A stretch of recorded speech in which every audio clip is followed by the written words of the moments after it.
there right now. As let's have a look to see what Nongshim have prepared for us. I think on the other side of the coin, I think, like you say, it's a great opportunity for Nongshim if they can find a victory here. But HLE could use this as a springboard to find some of that form once again. Because as you say, everyone in the group is terrifying, unfortunately, except Nongshim. Well, that's the thing, is I talk about, when I say top 2, I keep thinking Gen GT1, but you're right, HLE are still in that top 2, but in their current form doesn't feel like it right now. We do get quickly in the draft. We actually see the Taliyah and the Vi immediately banned away. The Taliyah responded immediately with that Azir ban away, that trade-off. Varus not being banned away yet, though, but the Pantheon does come through. Yeah, I wonder what this necessarily means. Maybe it's just an R3 ban for the Varus. Oh, respect ban. I mean, especially with Taliyah off the cards, who's often can do a good job of shutting down Rakan, giving a lot of respect over Delight, taking away that Rakan. A lot of junglers left open and available, though, even with a Vi and Pantheon gone, but they're immediately going for the Gwen for Kingen. I feel like this is bait, man. I feel like Gwen has had, like, she's gone through a lot as far as the changes are concerned, but this pick exists. And now you can Aurora Wukong, and I don't know how Kingen really gets to have any fun at all. And Zeus, of all the top laners in the league, is so willing to play ranged top laners. Oh, yeah. I mean, I think Keen has been a phenomenal Aurora from the time the champion came out, but ranged top laners in general has been Zeus' forte. So definitely comfortable to pick this up. Obviously, in theory, could be a flex, but I think you're picking this to match into the Gwen. The Wukong comes out, one of our highest win rate champions on the patch. And we see them considering the option off the rise. Obviously, could lean up towards the top side of the map and also apply some pressure to maybe mitigate what this Gwen can do. That would be a choice. Think about the amount of CC for the top lane that they'd have in that 2v2. Yeah, not sure any of these are going to come through. Zinzar probably the most likely option. That double circles with the Gwen does provide a very threatening front line. Now we see what the options are for mid lane. Okay, just Orianna does combo decently well with the Wukong. And you do have a little bit of that range advantage in lane against the Rise as well. I feel like Orianna, over time, has been okay into this matchup. Yeah, and now looking towards the bot lane, so some of the big picks still open and available. Obviously, the Alistair still on the cards. We hear Trigger talk about the Corki being a bit of a favorite, but Kai'Sa has historically been a big one for him. In fact, when he was playing in the LPL, was one of his highest win rate picks.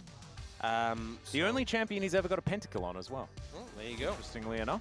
Nautilus comes out as a pretty quick ban, not something we'd necessarily always expect. It's the Lehens tax. I think generally, like, the second round of bans is always where the Lehens tax is paid. Yeah, stuff like at least we tend to see. Nico's still open and available, though, I think is also with a looking maybe just in general.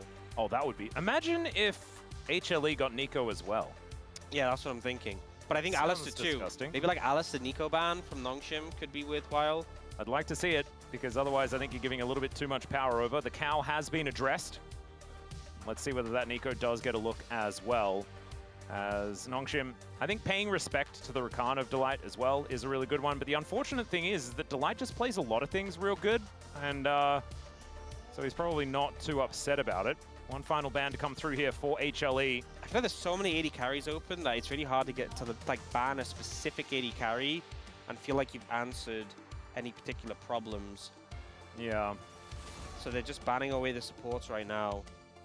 Leona is a really interesting one. That kind of makes me think the Nico, because Leona is often picked into the Nico because when you Zenith Blade, it goes through the clone. Yeah, true. You know, the clone's very good at blocking things like a Nautilus dredge line, but doesn't really do much against Leona. So sometimes we see Leona sort of picked into Nico. So maybe they're trying to either bait the Nico ban or just wanting to go the Nico themselves. I wonder if Nongshim will ban that Nico as a result.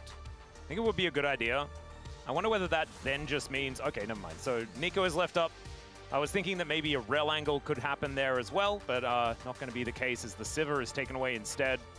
Viper finding some success on this one, I'm pretty sure. At least he's played it. No, he hasn't. He hasn't actually played it at all so far in the LCK since he made his way back. So I think Poppy, Nico are some of the big picks that are left open and available. I don't think Brom's going to be picked up by HLE here because they did ban... surprisingly, I mean, they go for the Lucian. It's surprising they banned Nautilus, Leona, and are prioritizing Lucian here. Yeah. Considering Brom is so good into those. But they will pick that up. Nongshim here could go for the Corki themselves. Could even go something like I mean, they could go Kai'Sa Nico, but it's a bit of a rough lane. Senna's open, but it's kind of fallen off in terms of prio, and you could have a tough time in lane. Looks like they will go for that Corki trigger talked about in the interview before the match. Not too surprising there. Of course, fits in the composition as well. I think when you're hitting that 2-item spike, the Ryze is also hitting his. I think you'll have like some decent items on Gideon as well. I think around the mid game, they will be able to fight relatively well. The Hens, what are we going to be playing here? If they do want more engage, the Rel is up and available. But if you're staring down the barrel of a Braum, maybe you just pick it. But instead, it is that Rel that I was talking about prior, and that will be locked away. So Delight looking for that B section. And there is the Braum. Will just be the Braum in the end. So interesting the fact that they banned specifically the Nautilus Leona and then went the Braum, you know? Because I feel like the Rel handles the matchup a bit better than those two comparatively. Yeah. But maybe was trying to not give away their intentions. A lot of mind games.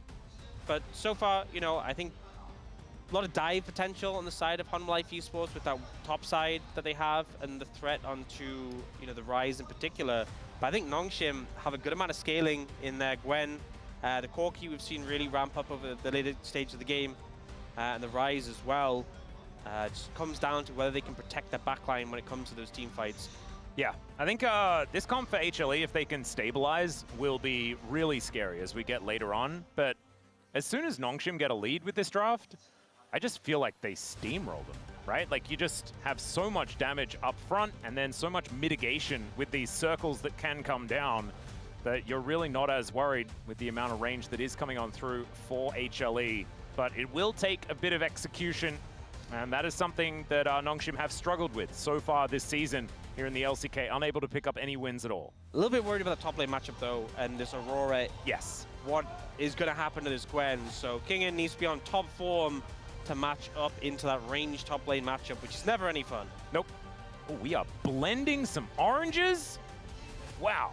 Brutal. That is definitely a very brutal image, but that's a pretty happy raccoon, so I guess we're okay with it. Just sometimes the imagery that comes out from some of our fans, it's almost too much for me to handle.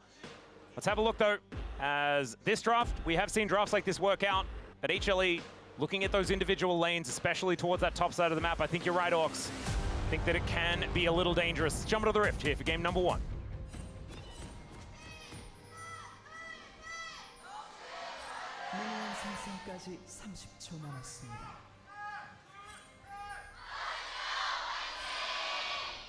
All right, Hanwha fans pretty loud here in Lol Park today, but the Noodles not shy either.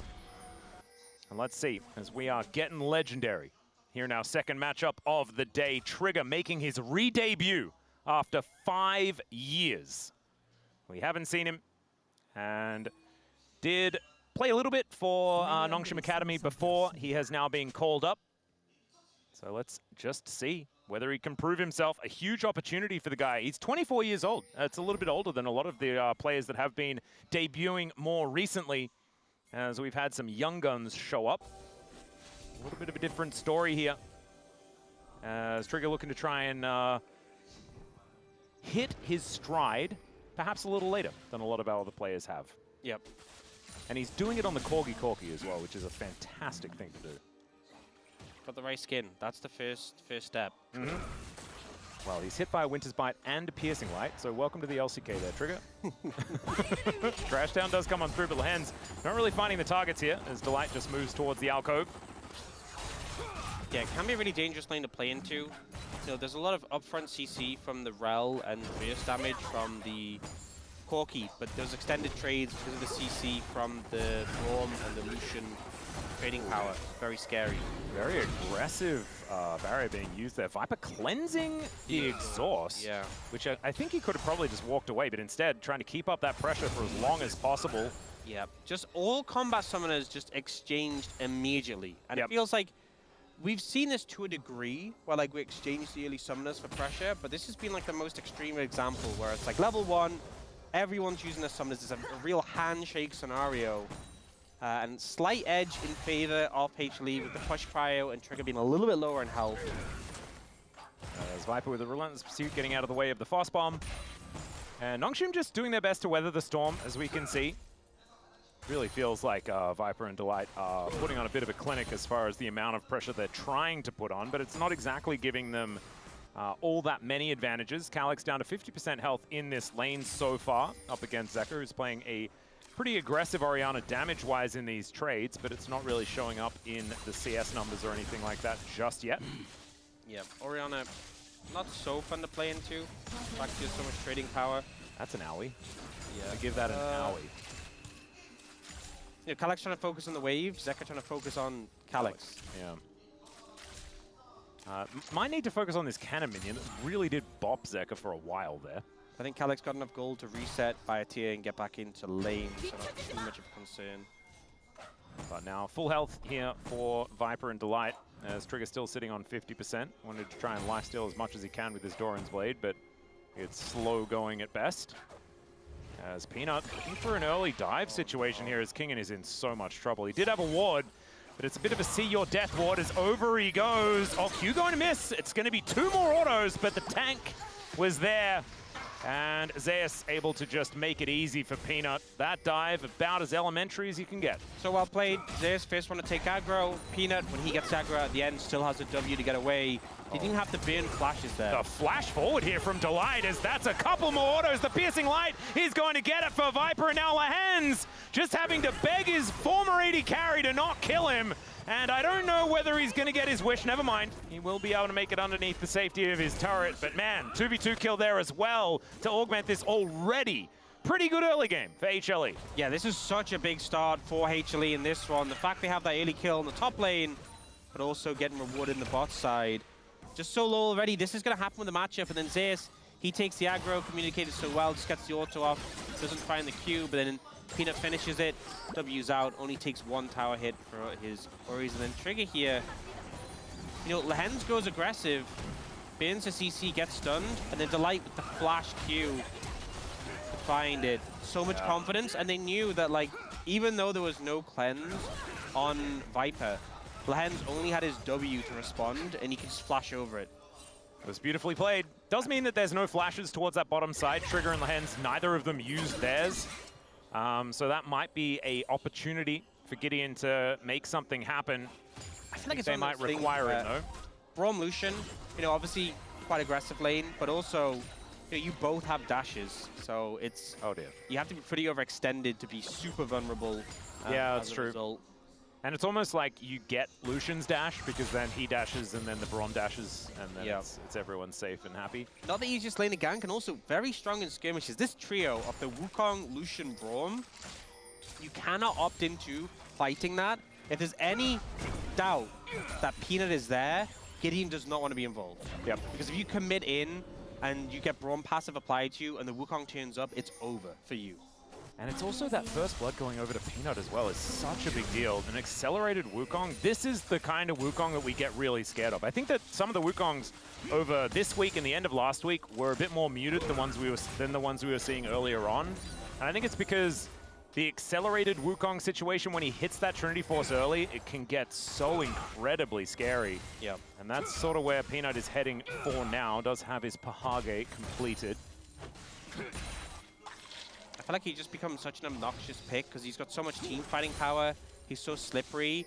But like you combine his team fighting power and his hardness to like lock down his mobility with him being fed and doing damage and being hard to kill. It's just, yeah, problematic. And now, looking for a potential fight. Peanut just wants to scuttle grab his team. A little bit of a 4v4. There's the flash in from Lahens. The exhaust down onto Peanut, but the flash out from Gideon will spell his demise. And that's another kill going over to Viper. Concussive blows are just so broken as Lahens will get evacuated thanks to the Realm Warp, but HLE full control of every part of the map right now. Such a miscalculation because not only are you going for the Wukong, hard to pin down and still had that flash, but Peanut secured the scuttle, which gave him level 6. So he just pops his ult, disrupts the dive onto him, and the turnaround was so swift. And as you said, the concussive blows, so powerful in those sort of skirmishes. This is looking like an HLE trying to find a bit of return to form here as Lahens, he's the one that just used his flash. You can understand why they're going to be trying to engage onto him, but Concussive Blow's not going to go off there just yet. We're going to have a look at this fight one more time. So Peanut level 5 now, actually smites and gets level 6. Oh my god. Is then able to ult, and as soon as that happens, the fight is just over. And the only silver lining for Nongshim is that they only lost one member. Yep. Because of the Realm Wolf from Calyx, but just an absolute disaster of a play attempt. And, you know, we were talking before about Viper and Delight not having flashes. They would be infinitely better targets. Oh dear. King in, going aggressive here. Zeus gonna have to pop to the other side of the world. We'll be able to do so. Zeus toying with the idea of, can I kill him? And he was like, no, Yep. I'll play it safe. I mean, I have flash, but so does he. So it's a little bit of a scary situation here, Zeus. Zeus has made those plays in the past, but... He had full snip charges. I'm not sure, what are they called? Yeah, we'll go snip charges. Yep. Well, he had full snip charges. I think not wanting to play a dangerous game with them. And when you're 20 CS ahead already in the matchup with an assist as well, why would you? Yep. Why would you chance it?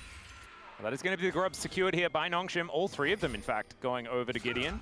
Peanut not looking very interested in heading over there. Instead, just wants to hoover up his jungle. And has pretty comfortably been doing that. Has retained a bit of a camp lead throughout this entire game. And so still sitting 2 camps ahead. 1-0-1 now on the Wukong. Very close to that Trinity Force that we were talking about.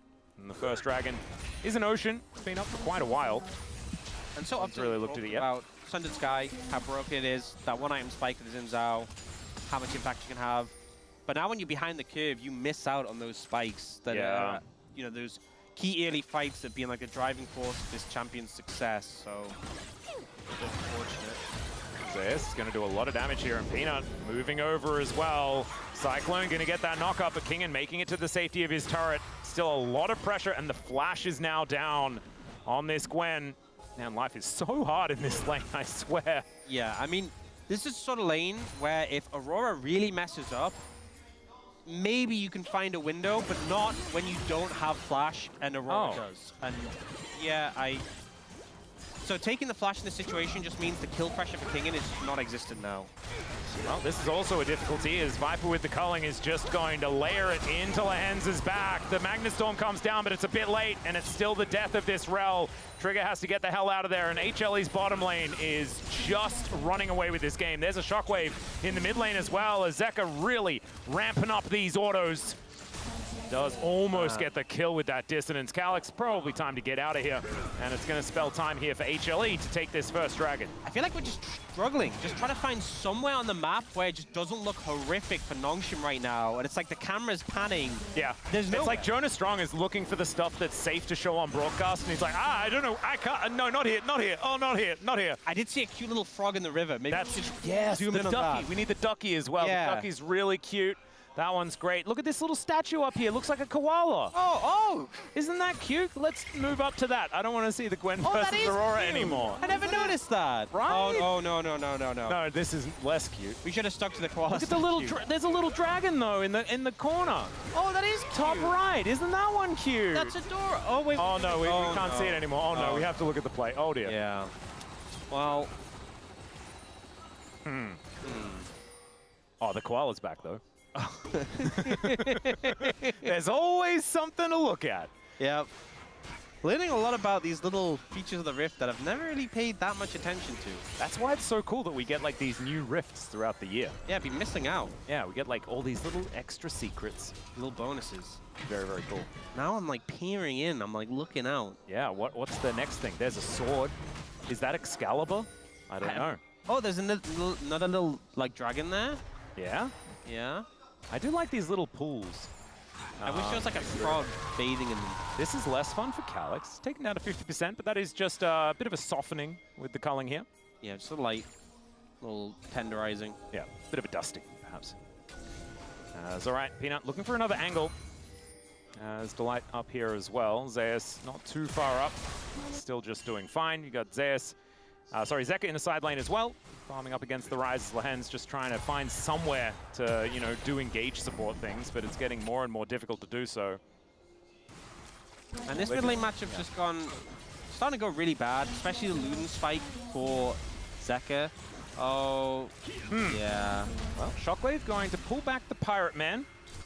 As Teleport comes in from Delight, he's just looking for a way back onto the Rift. He's just there for moral support. Indeed. And when everything's just winning so much, that's all you really need to be. Yeah, It's a good game. Viper might be face checking. Never mind. Shattering Strike will connect there as the Magna Storm comes down. They get the flash out from Viper. That's good news as Trigger almost just dies in this 2v1. Going between worlds for Zeus here as the needlework's going wide. And now everything's gone wrong in the mid lane. Peanut will just settle for the kill on Lehens. That's going to be his second of the game. You can see a bit frustrated in the player cam as HLE look to grab some more plates as there's the flash forward. Delight just says you're not allowed to be here, buddy. Welcome back to the LCK. There is a lot for you to learn. No, I feel like maybe we've been too harsh on the engaged Braum because Delight's selling me on it, right? He's been making some progress with it in this game, flashing onto Trigger. As you said, his reintroduction to the LCK not going so swimmingly so far, but I don't think you can really blame him for this one. Nongshim just on a rough receiving end here. Viper not opting to cleanse the Q here, ends up flashing out, sidesteps the big one, and then Delight comes in. And as if that couldn't get bad enough, the follow-up is here from Peanut as well. Lehens knows he's going down, there's nothing he can do. Then the fact that Trigger ends up staying around, Delight decides to finish him off with a Q flash. Yeah. That's a legal type move. And I think message was received loud and clear as Nongshim are looking to steal away a red buff here. I don't know whether Delight's happy about that, as he doesn't have his ultimate. There is an Aurora in the area. Peanut's making his way up as, oh dear. He shows them the door. Peanut's going to get turned on though. This could be a danger as he does use the Warrior Trickster to try and get out, but it's not going to allow him to escape. And Gideon's going to lock that one down. That shockwave onto 2 is so good out of Zeka though. And alongside the culling, they are just going to massacre them. Peanut did fall down. He's been doing that a bit so far this season as there's some snips for Kingin as he grabs one on the back end. But Zeus not wanting to let him leave. Concussive blows there as the Braum still helping even though he's off screen. Zeus, yeah, he's even got a command protect there to help him out. Kingin just doing the best he can, but it's just not going to be enough. And Zeus will lock down that kill. Calyx says, this is way better. Why don't I just stay away from the enemy team for the rest of the game? I think Calyx made the right call. I think that was the best decision in this situation. They end up committing to this play. They have the TP in as well. They look for Peanut, but they're kind of corralled in this situation, locked in. And the punish comes through. This shockwave gets a good amount of value. Viper culling as well, chunking them down. They end up a little bit danger close on the Gwen and the Xin Zhao. Viper does at least. But they're kind of locked into this situation. We see Zeus hop over the wall to follow up. And as you said, the concussive blows allows the chase down. Yeah, it's a little bit rough here, as Kingin just was out of buttons, and Zeus was feeling very comfortable, able to lock down that kill. They could have got the red buff, so... True, they killed Peanut. I mean, it's something. There you go. Yeah, it didn't really pan out super successfully overall. And at 16 minutes, a 5,000 gold lead is a big number. It is. It is. It is. That is. So, sometimes the play-by-play's job is to just, you know, say the obvious thing, okay? At least they got some kills on the board. You know, if you look at the gold graph, there was those little dips. It's a bit undulating. You're right. Oh, that tower's pretty low. They could look for that. That tower's also pretty low. That's gone. Bounty Top gold. tower also pretty low. Bounty gold, right? All right, Zeus going to make a circle, try and get himself to the other side of it. Will be able to do so. Trigger going to be chasing after him here. Zeus still does a fair bit of damage, but there is the rocket. Oh, no! Oh, that is such a gimme. There's like 10 HP. That is so unfortunate here for Trigger. As Lehens not wanting to let him get away with it, but unfortunately he has got away with it. As well, if they'd gotten that kill. I mean, they got a lot of gold from these towers. If they'd gotten that kill as well, it could have been a big swing. Yeah, Delight also may have gone in a little bit early here as he's taking a lot of damage. Never mind, I underestimated the door. Sometimes that is just a thing that happens. As needlework going to be demonstrated here nicely. Zek's going to return the favor here by taking the inner turret on the top side of the map. Is Braum balanced? Not looking like it. I don't know how you stay balanced when you're holding an actual, like, chimney in front of you. Well, Seems he's doing a pretty good job. Yeah. Not opting for the kebab skin, though. That is a pretty good one, though. Yeah. I will say, though, this trading, I would say, Nongshim, the fact that they managed to get 2 towers and the objective bounty, considering HLE are this far ahead, pretty good, all things considered. The goal difference about the same, but, you know, 5,000 means less when everyone's gotten more gold. The game's kind of moved on a little bit more. You can see they've got a bit of objective bounty. It's about percentage. Exactly. You know, total gold. You know what? Things have been dire. Yeah. You're allowed to cope a little, it's fine. That was a little bit less dire, you know? Yeah. A couple of towers in the bag. Good job, Nongshim. You know, they haven't given up yet. And look, you may have just lost a dragon, but guess what? Didn't lose a team fight as well. Actually, Gideon has a gold lead. There Quickly you look at go. it before it goes away, quickly. Well, Gideon is now going to have to flash to get out of the way of the shockwave. He will be able to at least do that. Rift Herald going to come down and allow this turret to be taken as Kingen realizing that he is just going to have a terrible time unless he teleports out, and he is going to be able to do that. I hope you looked at the gold lead because it's gone now. Yes. No, I did. Believe me, I did. It said 20, something like that. And now it's going to be even, it's going to be a bit redder. But hey, they're doing the cross map. This is, honestly... There we go. This is pretty good from Nongshim. 2 towers for 1 so far. Oh, we're realm warping the minions. There we go. Okay, TP coming in. Gwen not quite doing the damage yet. The Rise especially as well, not that much AP. All things still going to chase 2 people. I think Nongshim are doing the best of a pretty dire situation. Yeah, I think they're doing the best they can. Yeah, they're trying. They're trying something. Yeah. You know? And look, it's a Hextech Soul, HLE of 2 dragons. They're probably going to have to fight the 3rd dragon. They're probably just going to get obliterated and the game's going to end there. Yeah. But aren't we glad they're giving it a good try? Exactly. And that's what you like to see. Because it ain't over till it's over. And HLE could just mis-execute. You never really know. As Viper will be able to take away this Raptor camp. Be very happy about that one. Popcorn Chicken. And they've got a lot of vision towards the bottom side of the map. Arakan's going to be coming up in 40 seconds time. Likely a place for Nongshim to find a final stand. Oh, okay, okay. If HLE do start that and they manage to sneak in some vision. I have even more cope. Oh, yeah? Nongshim have like 18 petals. HLE only have 10. Oh my goodness. Imagine the Otacon value in this game. Yeah, would be crazy. Insanity. Let's see whether they can make it happen. As HLE demonstrating that they are a little bit stronger for now. As Gideon clearing some things out. Viper coming on over and will be able to at least get a cheeky Q off onto Gideon. And Delight just going to face check because he can. Throws down the ulti. Gideon getting a back massage, but does have the ulti to keep himself alive. Now the AoE's working. Shockwave lands on it too, though. And immediately the Gwen and the Rel hit the dust. And down goes the Corgi soon after. Viper able to lock down that kill. And, yep, I'm running out of those cope options there, Orcs, as HLE are just looking a little too strong. Yeah, kind of hard to cross-map a team fight, unfortunately, and they just get shockwave and exploded, and that's what a 5,000 goldie looks like on display.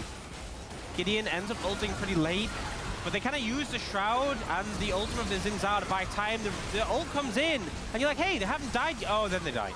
Those things time out, and they are just immediately obliterated, and HLE remind them that they are very far ahead. And also, like, Zeus' ultimate in that position as well just means that no one else can back them up. The other 2 are stuck in there. Zeka now has a Magi Soul Stealer with 9 stacks. It's not going too bad. Needs 1 more stack, though, to feel really good about it. But yeah, then Trigger was slowed down, and he had no way to get out because he was caught right on the edge, exactly where you don't want to be. And yeah, Peanut now has 2 items. Sundered Sky now completed. Yeah. I really like this Orianna build, by the way. I'm really glad that Zeka decided to go for this one. With the Shadow Flame, just feels like on 2 items, you actually do damage. This is like, I'm going to actually just shockwave one-shot you. Yeah. So... And you can see it's working, because he's up there in the damage numbers. He is doing the boom-boom damage. In fact, everyone on HLE kind of doing the boom-boom damage. Even Delight was pretty up. Yeah, Delight was higher than Peanut, wasn't he? That was a bit strange. Yeah, I mean, he's been getting the numbers in. This is the carry Rom we've been waiting to see. Yeah, he's allowed to max Q this one. He's justified. All right, let's see whether HLE can cleanly close this one out. Currently sitting at a 7.5k gold lead, and that is a big gold lead for 22 minutes into the game. And next dragon going to be Hextech Soul Point for HLE as well. To add insult to injury, it is the most devastating soul. And they already have a monopoly on the dragon so far this game. If there's any doubt in your mind to those watching back home, this game is going to be difficult for Nongshim to win. Oh, yeah. That's what I'm trying to get across here. I don't know whether I've really stated it enough so far. I would say before the game, it actually showed us that HLE against Nongshim in the past few years. 4.3% chance. I think 4.3 Yeah, that sounds about right. Maybe a bit generous. Well, we've got a Cyclone now as Gideon does use the ultimate pretty effectively. Mitigates Viper's damage, and in fact, no one's dead. Massive win! This is looking like a 4.3% angle. Oh, that was exactly what they wanted to see. You got a back angle to come on through here for both Delight and for Peanut, but we're running out of ultimates. Yeah, this is the problem, is that some low H... Oh, whoa, there... We are... What? No, Trigger! That was not even his fault! Oh, Calyx, why are we doing this? We're going between worlds, and Zeus is just bouncing around the fight, picks up a triple. Peanut turns up, he's like, what the heck is going on? I guess I'll help my top laner get a quadra, and there it is for Zeus. Oh, God, I never want to see a roam up like that ever again. That hurt. Welcome back to the LCK. Oh, God. You know what? That might have been a test. Are you along for the ride? Do you follow the call? The call was to get in the realm warp, but he did it. Is this hazing? This is hazing. Hazing. You know, this was actually a decent start of the fight, all things considered. They got some good poke back. Trigger hit a big one. And then HLE were like, we're low. We should reset. Nongshim were like, this is our best chance. Let's not reset. The realm warp was on Vision. And Oh, no. you know, they committed to the bit, and I think that's beautiful. Do you know what I love? I love seeing in chat the one guy that just said, wow, what a throw. I'm like, if you're in a winning position, you can throw. There's nothing throwy about this for Nongshim. This game was over a bit longer than this. Let's just say that. You know what this was? This was Zeka throwing a brick at Nongshim Yeah. when they were already Maybe unconscious on the floor. maybe that's what they meant. They were like, oh, what a throw, because Zeka threw them around. As speaking of which, that's another one. The 2-0-12. Oriana here doing pretty well as Kingin just trying to side lane. Zeus is in melee range with the Gwen. Sometimes that's hard, but not this time, as there is a kill for Viper. Just mopping up the Xin Zhao. Crescent Guard not going to be helping him here as Calyx. Where are we? We're winding up the clockwork here, says Zeka. He just needs another combo, and an attempted escape is just not going to happen. Take the kill, Delight. Oh, there we go. Do That's the damage. Powered up Q. You're the carry. You know, I just feel like He's 2-0-14. He has a better scoreline. we were going from person to person, and I feel like we were seeing people doing loads of damage. We were seeing, you know, just explosive bursts from so many members, and I'm just glad Delight's getting in it. He's like, yeah, I can do it too. He's just showing up. We Yep. have a 25 stack Medjay from Zeka, so he's kind of pumping too. Yeah, that was on 9 stacks. Look at him go! Oh my God, he's kind of alone. The rest of them are now trying to turn up here. Zeus, yeah, bounces to the other side of the world. He's gonna kill Trigger one more time as Delight says, yeah, bring it on. Down to 200 health, not scared at all. Magnustorm comes in, and then Magnustorm goes out. Cyclone looking a little bit better than that, as now Gideon gonna get knocked off for the second time. Decides to go back in, because he knew there was no hope. And it's now an 8-0-7 legendary Aurora on the top side of the map as HLE pushed to win this game. Look, sorry, I don't want to correct you or anything, but you said he's kind of alone. Brom's never alone, but he's got his Poros with him. Oh, right? that is actually a really good point. I'm sorry. It's like saying Bard is alone. Exactly. He has his backup. This is the Giga Chad Brom. And he's doing his best, right? King and Calyx, they're going to try, but yeah. Actually holding Peanut off a little bit here. Yeah, taking some needlework. Looking a little bit worried about it. Well, he's not actually looking worried about it. I can't lie. But at least Nongshim will be able to clear out this wave. Nexus turret's now in a little trouble. Wait, Delight? Yeah, he decided to go back. He's now going to spellbook himself a teleport. But he just bought redemption for the health. He recalled so he can restore everyone else's health. Look at this! Oh, I thought it was going to be a damage redemption. Wait, and Peanut missed it! Yeah, he didn't manage to get in. That was very funny. As Zeus goes between worlds and just does so much damage to everyone. Zeka as well going to help out there, as you've got also Viper just tearing them to shreds. There's that shockwave we were waiting for. And HLE, yeah, they make short work of Nongshim here in game 1. Yeah, I mean, I think HLE had a lot of fun that game. You could tell the vibes are good. They're having a good time. There was another team in that game, and they will hopefully bounce back for game 2, but I don't think they had such a swimming time. There was some solidarity moments, though. The Realm Warp You know, at least they're on the same page. That's maybe like, because I'm trying to work out what the space is supposed to do with this. You know, maybe just a slow motion of that realm warp for the entire duration of the space would be the best way to utilize like it. a rewind, little reverb. Yeah. Because that's what I want to see over and over again. Trey, like, welcome to the LCK, buddy. Boom. And then you play like a voice line of Connor Cledge and like, you flashed over the wall. Like a little remix. That'd be great. No. I'd love that. Yeah, I would love that as well. Maybe we will get that. That'd be perfect. As this was really good. I feel like we've set the standards so high. I know, but it's okay because it'll be great no matter what. We know they can live up to it. We know what the best possible is. And if they don't hit that, it's probably still going to be amazing. Of course, of course. That's what I'm thinking. Having a look here at the damage graph, HLE did damage, and their opposition didn't do as much. You know what? Delight, you really tried to beat out Peanut, and you were close. Good effort. Very close. Maybe need to build a little bit more damage next time. That's my only critique. Maybe use the Redemption offensively for the true damage. You know a game is pretty doomed when like the Braum does more damage than the opposing Zinzao, though. Yeah. Maybe the Light should have bought Sundered Sky. Well, I think I know who our front runner is for POM. That's all I'm saying, because we've been talking about Delight this whole game. Time for us to go to a short break. When we get back, the Space is going to do that cool thing with the slow motion shockwave with Trigger being hazed in his very first game back. And then we will have game number 2. We'll see whether Nongshim can bounce back in that one.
여기 타 여기.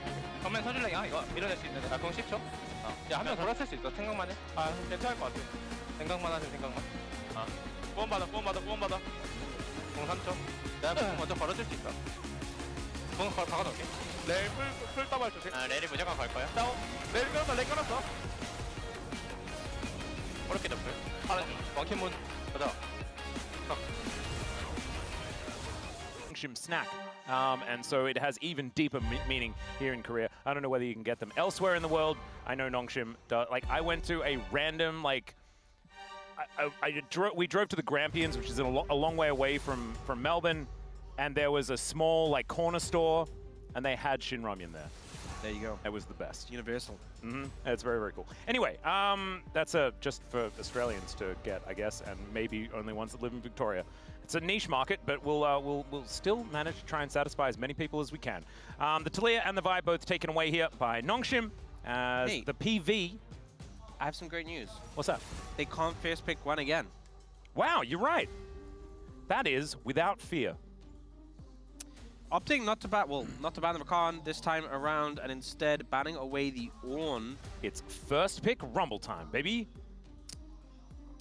Yeah, you know, we've seen a lot of Ornn into Sion. Is that something they want to prioritize? I mean, it could be the Rumble as well. We'll see. Haven't seen a look at the Azir, though, which was banned by HLE last time. And they banned the Poppy instead, so Azir available. I think they should pick that. Yeah, I think something that would often be highly prioritized here. That being said, wouldn't put it past Zeka to pick Yone, as he is very known to do. So... Oh god, yeah. Imagine if they just ran into like a immediate Sejuani Yone situation. Yeah, I think Calyx is still going to do it though. The bird has to be prioritized.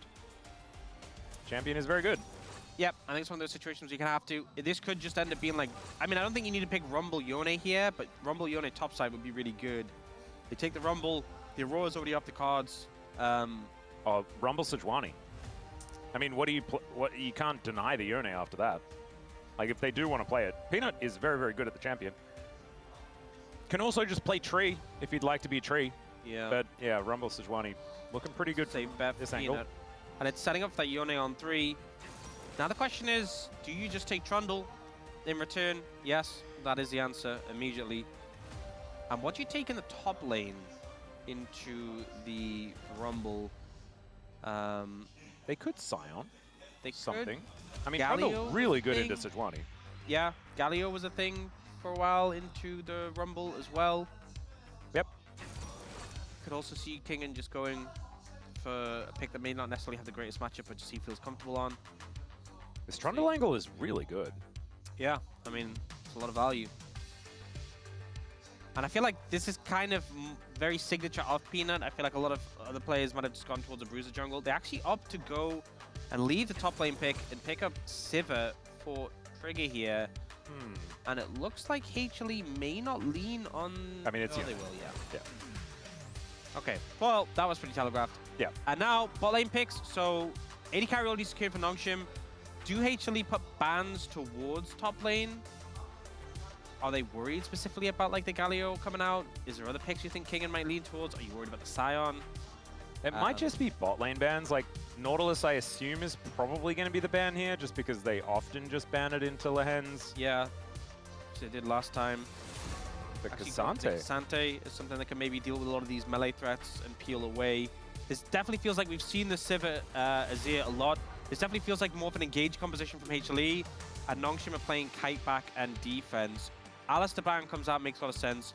Possibly going to be the Rakan as the second ban, if you're just trying to limit what the light can do, because it just feels like the goal is get on the back line and smoosh them.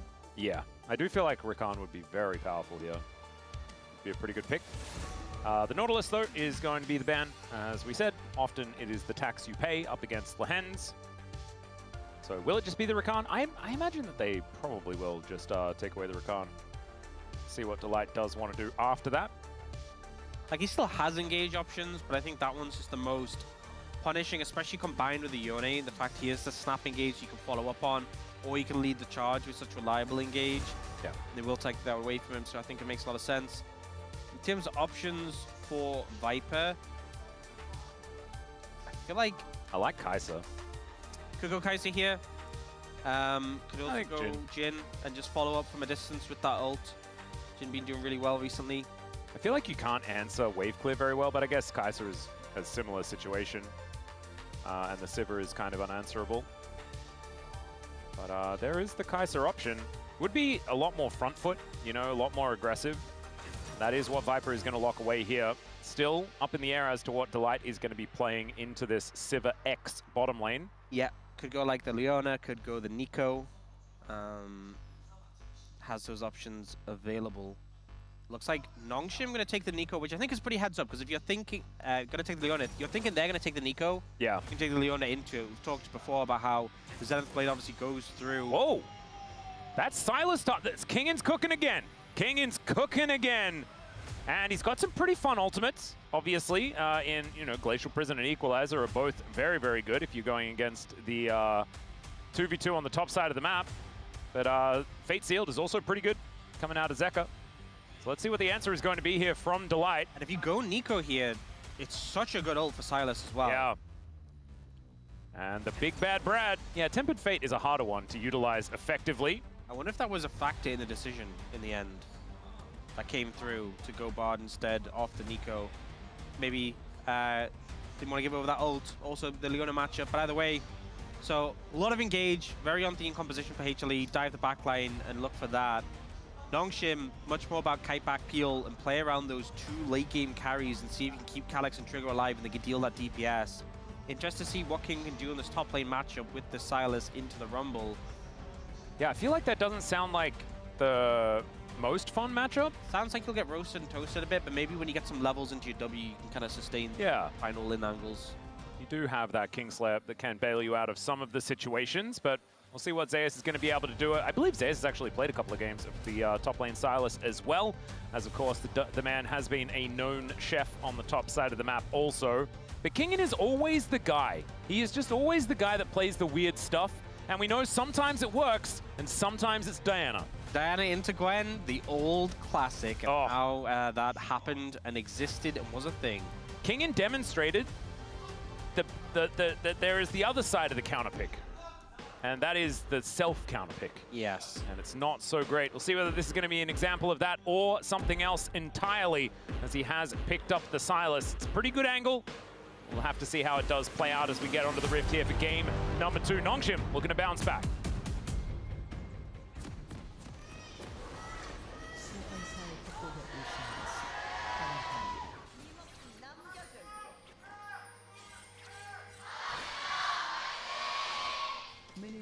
So the cool thing about Nongshim's comp is that they basically have a build your own Sejuani, where Trundle goes up, becomes tanky instead of the Sejuani, and then Sylas goes up and takes her ultimate away. Yep. Well, it doesn't take it away, obviously, but, you know, gets one of their own. And so they will have the same amount of, you know, utility, I guess. Yep. As we are playing some cello. It's not cello, it's a different instrument that I don't know the name of. I liked it when it was Yasuo and he just played the flute, and I knew what a flute was. It was good vibes. Yeah, I don't know the name of that instrument. I'm not here to bail it out. Yeah, no, I apologize. I'm sure someone in chat will be able to tell me what the name of the instrument is. Do you have the spellbook Sejuani coming through? Obviously, you don't want to take Aftershock into Trundle and get punished even more by the Subjugate. Yep. Double spellbook versus no spellbook? Oh man, HLE going to be rotating those summoners like crazy. Man, Peanut could go into a Smite fight without Smite. That would be cool. That sounds like something Peanut would be. That sounds like such a Peanut move. Yep. You remember the Elder moment against Quandong Freaks?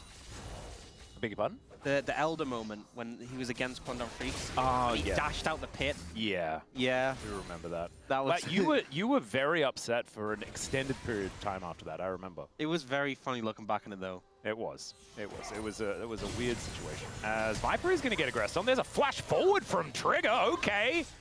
Taking the last game pretty seriously, I guess. Zeka also taking a lot of damage here.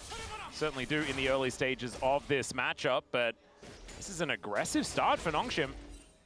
Yeah, ends up being a bad trade in terms of summoners for Nongshim, but a good trade in terms of lane pressure. And so Trigger flashed forwards because he knew they have the advantage in terms of the trade. He knew he could force Viper out of lane. It does mean, again, down in summoners, but... Yone's instrument, by the way, according to one guy in chat, is called an Erhu. Oh. So if that's wrong, it is... wait, where is it? It's key rail. Key rails. It's what they told me. If we'd sat here for the next 7 hours, we'd never would have got that. No, absolutely not. I could have racked my brain as much as possible, but sometimes it's just not in it. Yeah, it's not in there. No matter how hard you rack. All right, Lehens looks for a bit of a cheeky Zenith Blade. It could have been a funny one if he had traveled all the way back with the Yone. Doesn't do so. As Winter's Wrath is going to be utilized, Arctic Assault, to get Peanut out of there, but he is out of there without any health.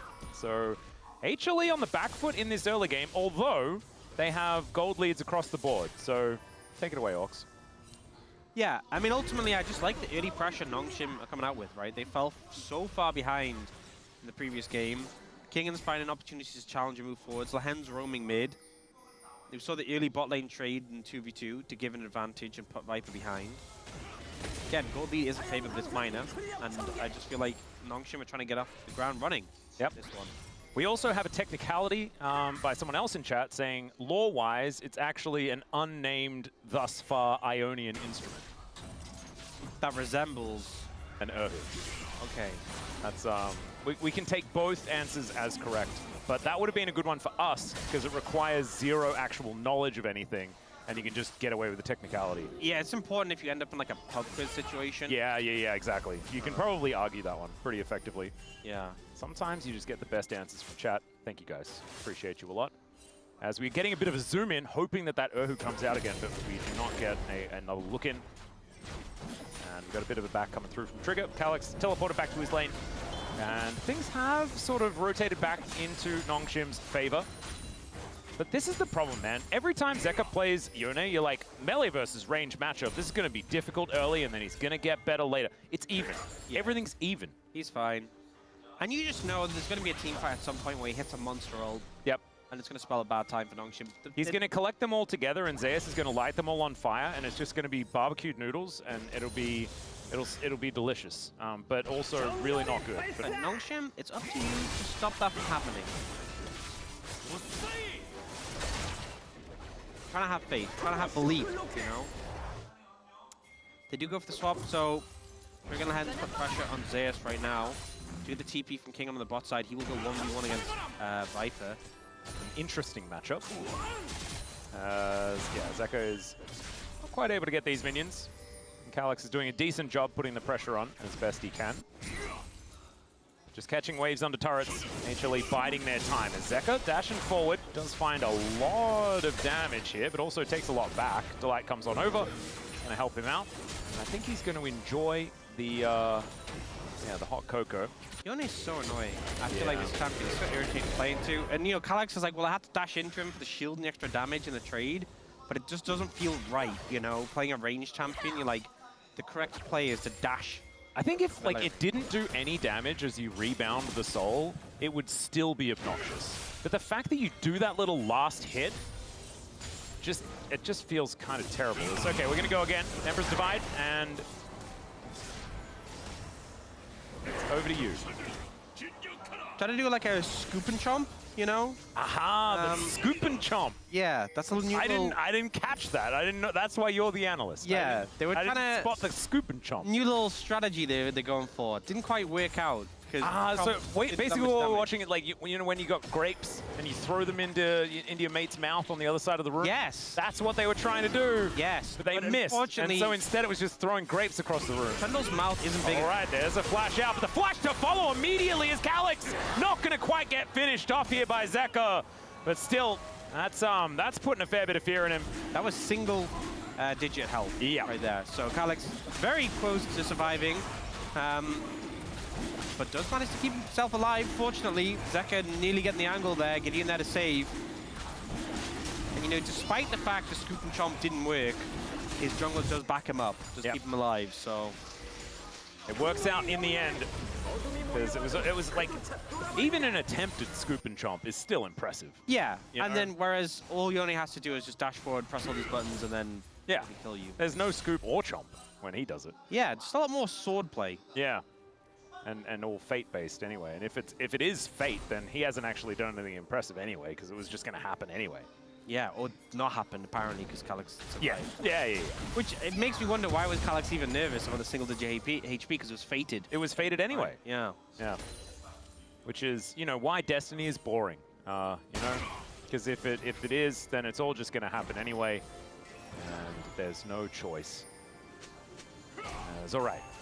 Speaking of choices, this is a choice of Lehens. I'm going to come on over and step on some of these Cocos that have been left around here by Delight. As Viper going aggressive against Trigger. He's going to try and push him away. Meep Slap going to get blocked as the Cosmic Binding does connect. Nicely done. And he uses Barrier to deny the damage on the Void Seeker. I feel like Barrier usage has become so liberal. Yeah, I feel like everyone just presses the button. I don't even know whether I'm worried about it or what. As, all right, first grub going to be taking the flash forward from Delight. The flash out from Trigger is so awkward. Emperor's Divide hits the air. I hope that's what he was aiming for, as Zeka is now just going to get crushed here. Trigger follows him and grabs that kill. That's first blood as Peanut takes the magical journey to follow Delight. Flashes into the red pit and does get himself away. But man, that was weird on every angle. You know, a little bit messy, a little bit all over the place, but Nongshim have a kill, and they're ahead in kills and gold compared to HLE. And that's a lot better than last game, so, you know, I think they'll take it. Yeah, I think fighting without Viper may have been part of the mistake. That's all I got. Unless he was there, we just didn't really see him do very much.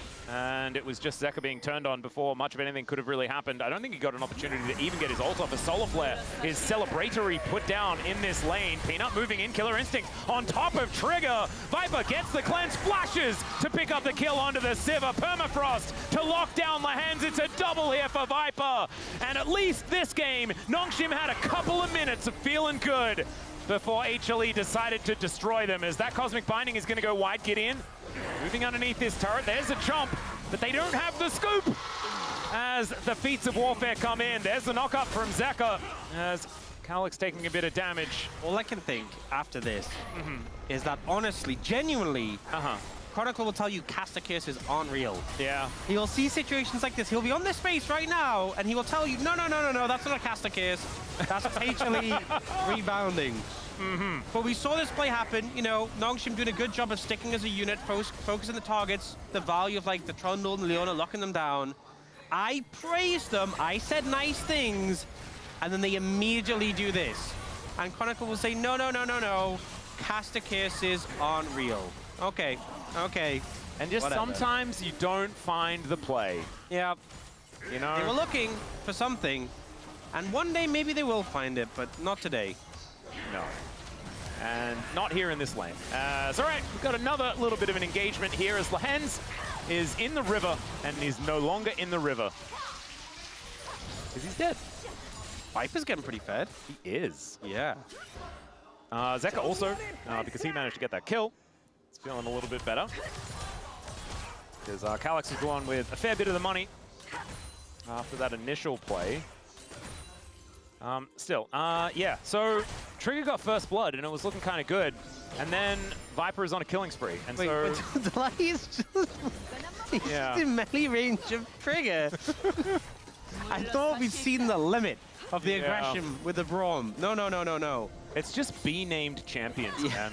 Delight just feels good when he's on them. That's where they turn to beeline for someone. Yeah, right? there we go. He's beelining for Trigger as because he's playing Bard. Yep, it's the Brad lining. Yes, it all makes sense. Yeah. I'm glad that we're getting to the bottom of a lot of things. I'm learning so much. Yeah. Instruments, you know, like is it a Nohu, isn't it a Nohu? You just never know. Although it is maybe just an Ionian instrument resembling one. Which is as close as you really need to get. Yeah, probably the closest you're ever going to get, really, because otherwise we won't be able to name anything in the, the Runeterra universe, because maybe they have a different name for a table, for example. You know, it's not a table, I'm sorry, it's the Ionian representation of something that holds your dinner at night. Yeah. We haven't called it a table yet. It might be called a Blanc. Honestly, that's probably a better name. I think we should have stuck with that. Yeah, maybe Blanc was a step too far. It sounds too good. Yeah. Maybe I want to rename this table to a Blanc. Honestly, Maybe we're not at the caster desk anymore. We're at the caster Blanc. Caster Blanc? Yeah. Whoa. It sounds so Sounds good. kind of fancy, It doesn't sounds so nice. Oh, we've peaked, honestly. I really do like being here on the caster Blanc with the Orcs. I feel like, we call things because they've been called that already. Yeah. But have we ever thought, could they be called something better? Exactly. We need to expand our minds. And then we get gifted with things like this, like Cloud Souls. It's beautiful. It's perfect. Always know you're on the right train of mind when a Cloud Soul comes up. Exactly. It's just factual proof. Glacial Prison doesn't do a whole lot of anything. Maybe it's luring them into a false sense of security, though, as Zeka rebinds the soul very quickly. It's Delight meep slapping, having a good time, but otherwise not too much else is going to happen. As Trigger did press the On the Hunt button. I do like when the On the Hunt is used and they all just kind of stand around. But also, wasn't the Drake was just taken. Oh, Solar Flare is going to come through. Delight might just be dead, and he is. So there it is. Sometimes sticking around in a place that you don't necessarily need to be for a really long time pays off. And maybe it's going to continue to do so, or maybe they're going to get punished as the ulti comes through from Zeka. He rebinds the soul, though. The health bars are low. But Gideon, with that subjugate, he's very tanky. If he presses that button onto Peanut, they're not going to be able to finish off anyone. Still, they do stop the pressure. Yeah, Calyx a little scary in the area with that ult, so won't step any further. But, we're seeing some buyback from Nongshim. It's not a huge lead as of right now. Still within arm's distance, but Gideon, you are on a ward. That was a good pillar. But Peanut will be taking your red buff. Yes, he will. No subjugate means that no real advantage here for the Trundle. And Emperor's Divide is going to throw Delight away, but he still manages to land it. Tempered Fate comes in, denies the Winter's Wrath damage, but Zeka just wants to come through, grabs that Q to take him down, and somehow it's in fact Viper that gets the kill, who just pressed R and said, no, I'll have that. That's pretty stylish from Delight, honestly. Calyx, a little bit late with a flash, gets stunned anyway, and served up on a flatter to the rest of the team. And HLE going to take this tower in the bot side as well. Will deliver them feats of strength. Yeah, starting to feel a little bit more significant now. We'll see a replay of that one. Calyx thinks he has caught Delight, but no, it is he who was caught. Cosmic Binding is kind of broken with the fact that if it ever tags you, no matter where you go, you're still going to get stunned if that wall was there initially. Yeah. Honestly, he should have asked the wall to flash for him. Yes, that's what he really needed. Because honestly, if the wall flashed away, then he wouldn't have been stunned. That also would have really confused the light. I would have been really confused as well. All right, I think we've seen this play before, but this time Zeka doesn't have the backup. He does unbind the soul. What goes out must come back, and he is just dead. Yeah. 7 seconds until the ulti was back, but I don't think that would have saved him either. And now Nongshim able to take down this outer turret on the bottom side of the map as well. HLE had already locked down the feats of strength, so that first turret blood going down for them on the top side had already happened. Still, pulling some gold back in the lead, only 1.5 is not gigantic. And I feel like the game was well and truly over at this point in the last game, as Delight Tempered Fate, but it just buys a little bit of time, make sure that this tower doesn't go down, as Rift Herald will be secured here by HLE. They're doing stuff. They're getting stuff done. They're making stuff happen. They haven't completely flopped yet, so just keep the momentum up, and maybe HLE make a mistake, and you really find a way to take over this game. You have strong scaling carries, but I am tentative, because I still feel like, despite the fact Nongshim are trying to make things happen, they have been on the back foot generally so far, the past 5 or so minutes. Zeka is going to miss a few buttons, but still is just unanswered as far as that aggression is concerned. Peanut, can we find the ulti? The answer is no, and Calyx actually uses it as an opportunity to pick up Zeka. Now Lahen's making his way over, and the Sand Soldiers making short work of the Yone, making him look silly. That was a sick play from Calyx. So well played there. Calyx circumventing the engage and chaining it around. Viper taking a good amount of damage there. The only hunt comes through, but won't really be hunting anything there. Nope. Just going to be drinking a little bit more as he makes his way out, keeping that health bar up. As Kean with a Glacial Prison picked up for himself with that hijack. Pretty good about that one, but might be wearing off relatively soon. Honestly, would I like to see him hijack the bottle for when their Rift Herald is thrown down. Oh, that would have been big. Very good idea. Might have an opportunity to do so as well, as he's throwing out the ulti now for some wave clear. Of course, does a fair bit more damage when you do have all of that extra AP scaling that a Silas does get. There's a good sidestep there, and then here, managing to dodge away from the ult. Peanut's ult's not super consistent so far this game, and the back from the hands comes in. And the damage is just there. Yeah, really cleanly done there by Calyx. WEQ up and manages to lock down the Yone very, very nicely. Still HLE in the lead by just a little bit. They've also got the first 2 Drakes. It's going to be pretty comfortable as Gideon with a bit of a chomp.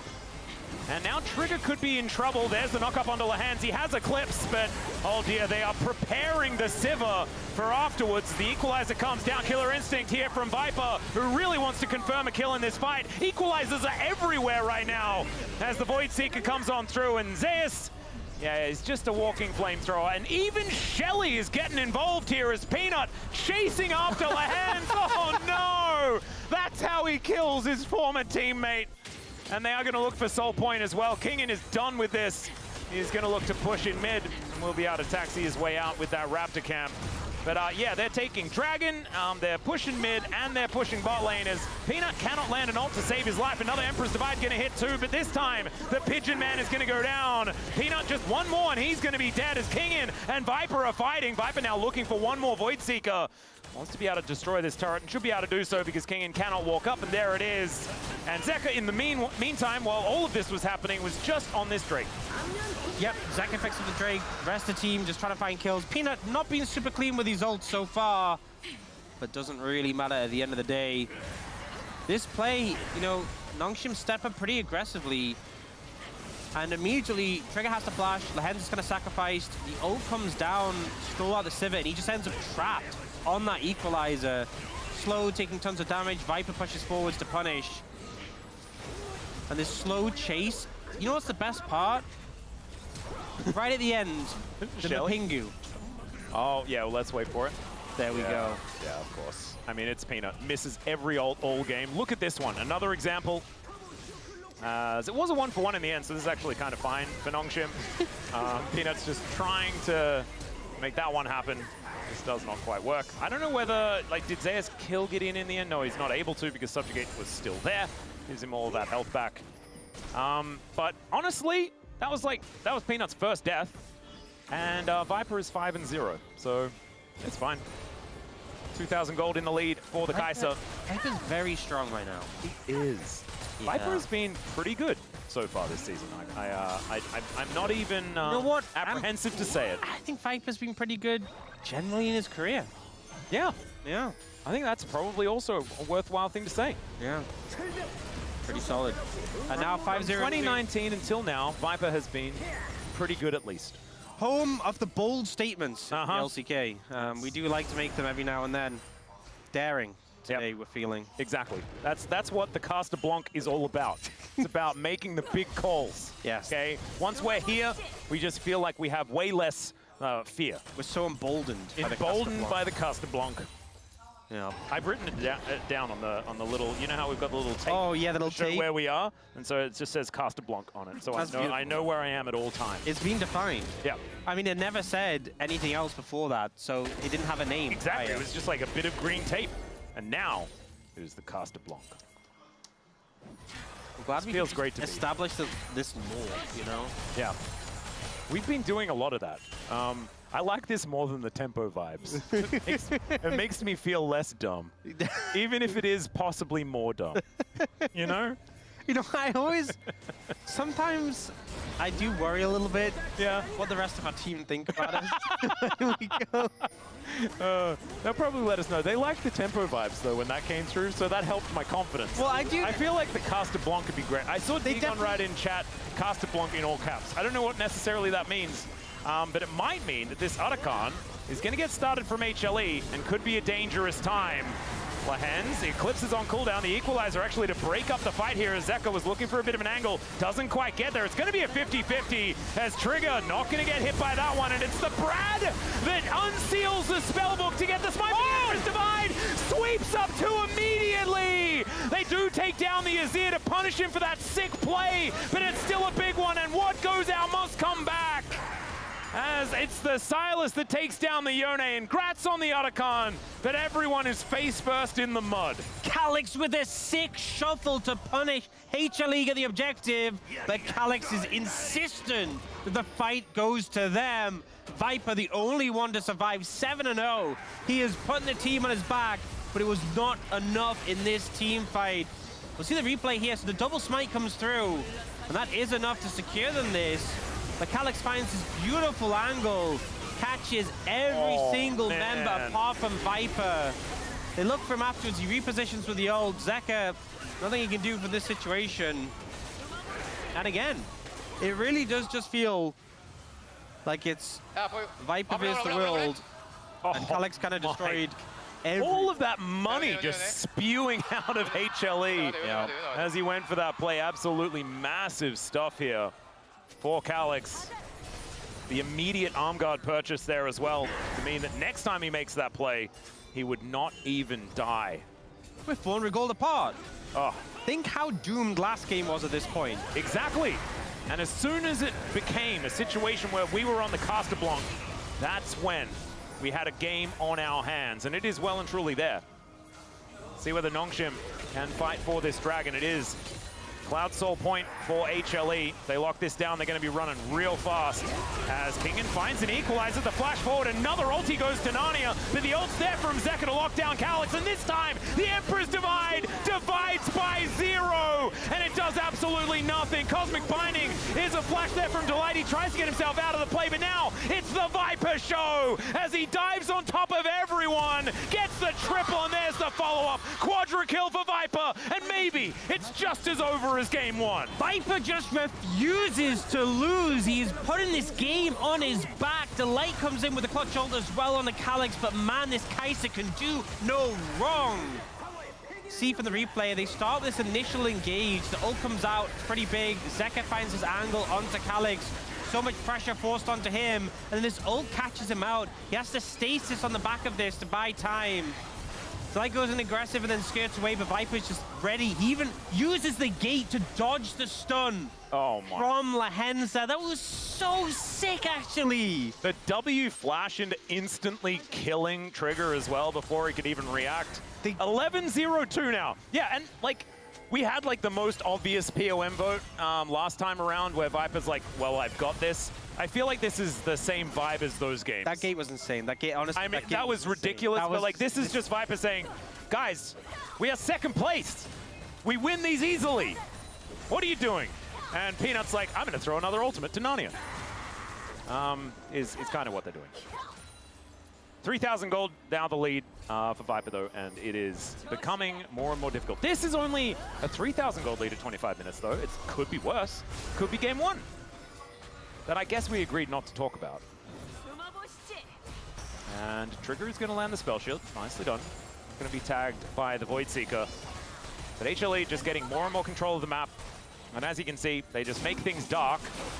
And Calyx once again, unfortunately, having to use the Emperor's Divide just because Zeka decided to look at him.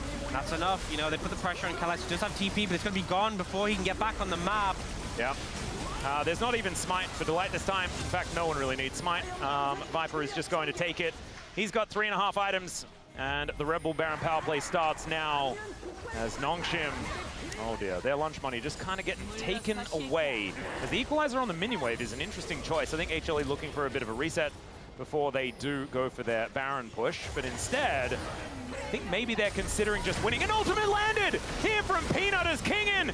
Just no chance to throw one back, and the Silas will just be torn from this plane. Zeka also splitting on that top side, and HLE, oh man, when we had a game on our hands like a second ago, and I know Chronicler told me that curses aren't real, but I felt like maybe I'm responsible. Maybe that was a curse. There is something I want to bring your attention to. I'm not sure we're gonna have much time left in the game. They're gonna blow open the base. What is? I did see it pop up when he built it, but I wasn't sure if it was legit. All right. Let's continue with what's happening on screen. Okay, Lahenz is dead. There is the Fate sealed as well, collecting two. The Fate, the Tempered Fate, gonna hold them all together as Calyx trying to get himself out, but Trigger, no way to do so. And HLE, I think they're just gonna follow this next minion wave into the base, unless, no, there is a teleport back here. Delight bringing a redemption in.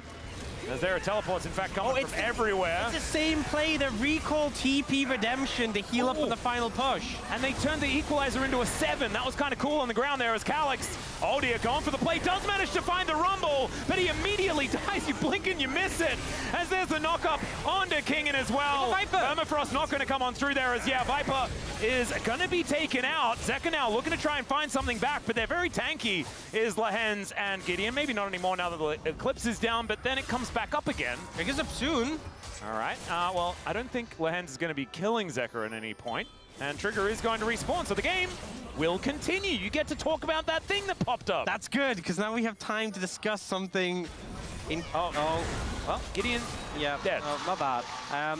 He went into his own kennel. Look, I'm gonna be real. I don't know if this is a thing. I don't know if this is something I've missed. But what is it? What is in Kingin's inventory? Oh, I haven't looked. Okay, we'll get to see after this. Oh, no. Yeah, he just kind of gets exploded here. Yes. Peanut nailed the ulti though. His accuracy has been phenomenal in the last 5 minutes. Yeah, a little bit of an overstep. We kind of get him just shredding down, doing a lot of damage here. It looked like the play was going to be over. The bot ult, missed time on the stun there from Delight, and a little bit of an overstep. The redemption heal not doing as much as maybe they'd hoped to. And yeah, I'm honestly doing a decent job of holding off and keeping the game alive. Yeah. Once again, Calyx with a hero play. Yeah, he's making some big plays. Honestly, this Azir's been very good out of Calyx. in this game, despite the fact that they are losing very considerably. Okay, now you're gonna have a look.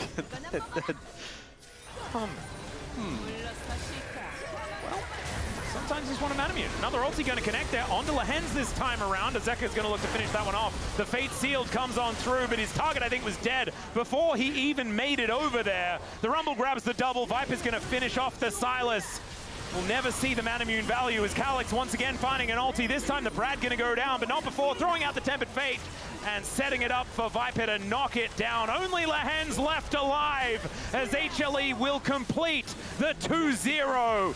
And look a whole lot better than their first week. I think getting some good night's sleep has certainly helped out as they've moved to the second week of this round. HLE looking scary here today. I think there's a lot of discussion about HLE. You know, it looked clear from the level of form that Gen G and T1 really were the top two in current form of the league. The HLE making the argument that they are part of that top three. Yep. And hopefully that they can stave off T1 for a bit longer and maybe regain that spot in the top two. Right now in this game, in game one, they looked super dominant. Game two is a little bit messier, but Viper, his form is absurd.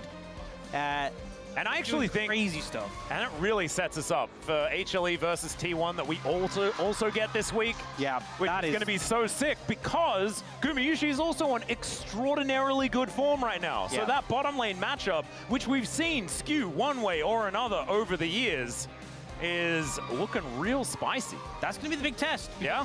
You know, I think prior to this week, I would have said it was heavily T1 favored. Right now, I still think based on what we've seen, it's T1 favored. But this makes a strong case. Yep. This makes a strong case, and I think if we're coming to that matchup and it's close, then it just means we're going to have a banger. I'm really excited for it. The best part is that we're going to be on the Caster Blanc while we bring it to you as well, no matter who it is. Oh, yeah. It's just beautiful. I really like this one. This is a bit that I've really enjoyed here today. That's really great. Because, like, finding out that things in Runeterra haven't necessarily been named the same way that we decide to name things was really eye-opening. Yeah. And you know what? Maybe it was for the best that we didn't have too much time to talk about the Manamune Silas, because it just was kind of there.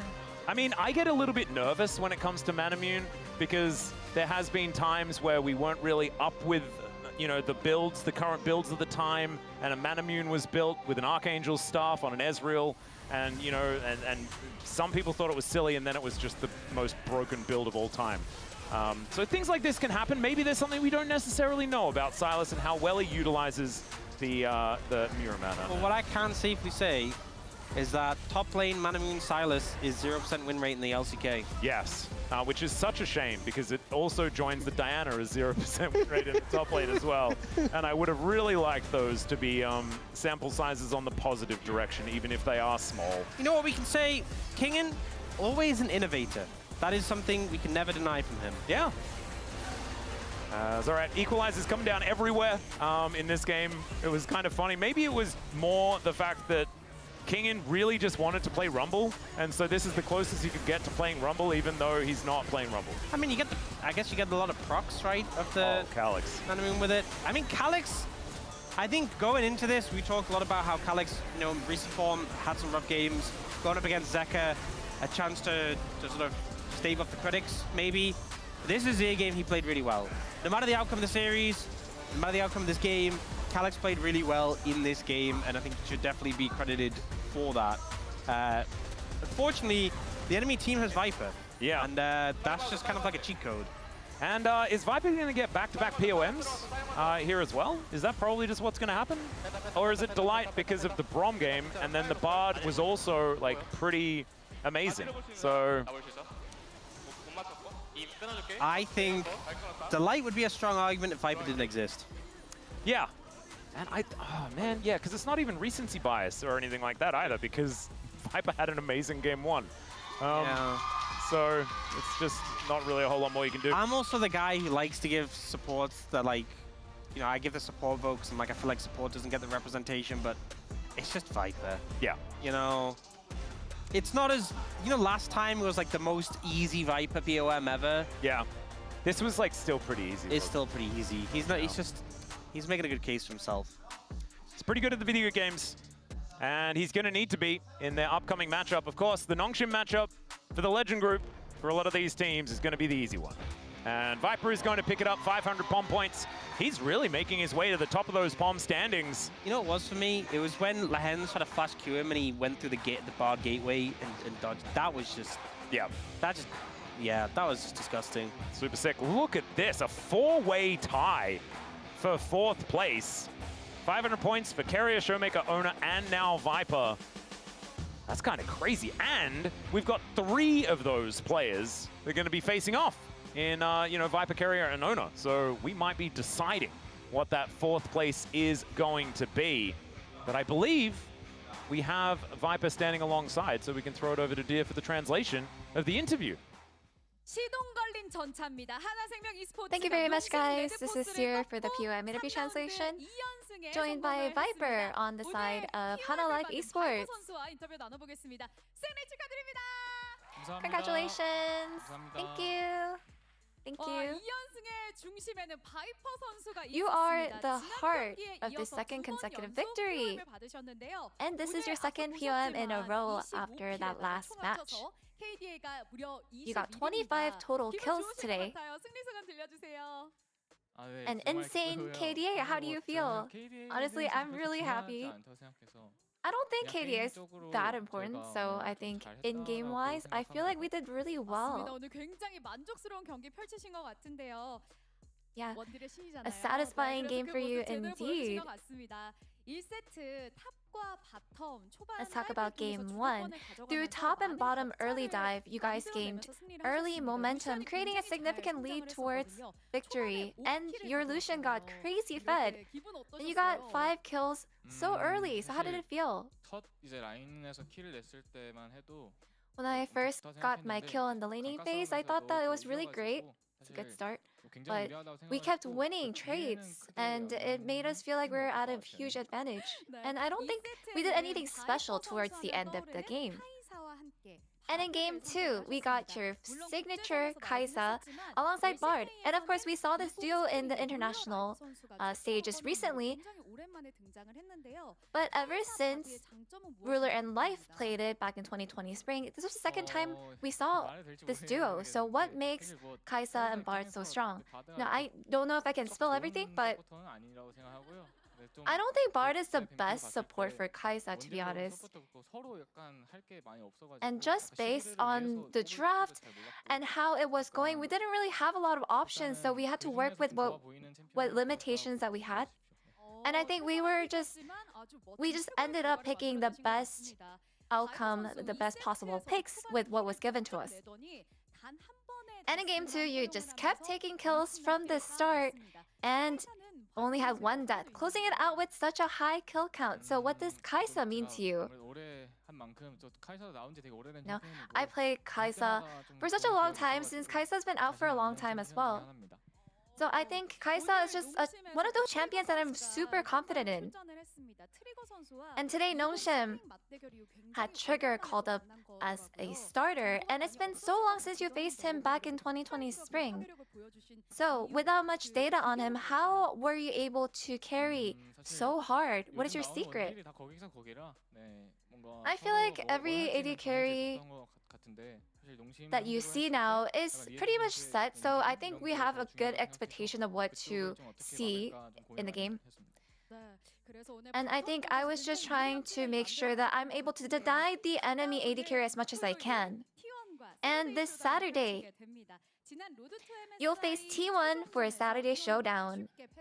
And last time in Road to MSI, T1 took you down, and it is time for a payback. Now, I always say this, but every time we go against T1, I don't think anything is predictable. And so we will make sure that we are fully prepared to make sure that we can take them down this time. And with so many fans supporting you, would you like to say anything to them? Thank you so much for your support as always. And I hope that we are able to perform as well as we did today, next time as well. And that's the end of the interview with Viper, and back to the space. Thank you.